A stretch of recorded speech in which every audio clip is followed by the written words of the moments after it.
everyone, just a quick video with the Chase Bay's RB25 power steering reservoir relocation kits. I know they've been listed online for R32s and R33 Skylines. There's never been any confirmation that it will work for the R34. Lines come up to about here, everything plugs into the rack A-OK. Space wise, if you had the factory low mount, you'd be fine with using this kit. Depending on where you decide to actually place the reservoir, whether it's in the same spot or a different spot. I plan on mounting mine to the front of the car. But yeah, I will show you really quickly, give you guys a quick rundown of the install without getting too detailed because it's pretty straightforward. The one thing to note when you do install these is be very careful when you are screwing in the fittings that are supplied into the rack itself. I ended up snapping it because I tried to replicate the factory fittings. That all gets removed. Yeah, so the best advice I can give you guys as well is if you do fuck up, it's not the end of the world. If you're in Australia, you can get these fittings from a local hydraulic store. I'm actually using one to replicate the fuck up that I done over tightening. And yeah, just make sure you use dowdy washers as well to ensure you have a perfect seal, and if you really want to be anal about it, thread sealant. But yeah, I'll show you guys what it looks like underneath the car. Two ports there.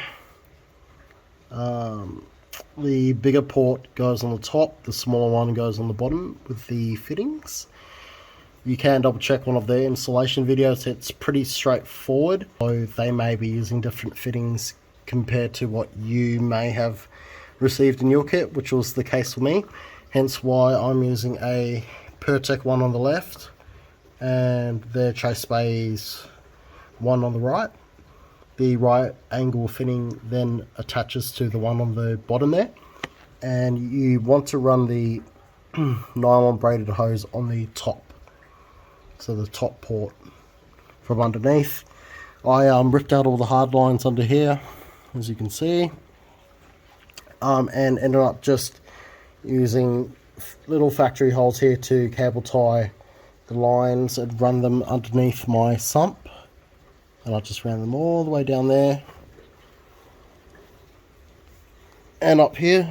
This isn't going to be the final place though for it. I might reroute a few lines here and there, move it right around and see how much play I can get. Yeah, you guys get the general gist and the idea. So the banjo doesn't fit either, guys. The size is completely different compared to what's supplied in the 32/33 kit. Alrighty, I didn't pick up on this other issue till now, but the return, it will not fit. You won't be able to get the fitting on if you have AC. If your compressor is on, bolted on, you won't be able to work this out. So you're going to have to either modify the factory fitting, a slip-on fitting for the return, or go to a hydraulic place again, get something custom made up. So the bottom return doesn't fit. I ended up utilizing the factory one and the fitting that came in the kit, cut it, weld it, and yeah, that's all I'm going to do to make it work on this Neo. So yeah, that's pretty much the Chase Bay's install for the 34s. It does require some modifications. It would be great if the guys do supply these in future. Otherwise, yeah, again, you can still utilize the kit on their website.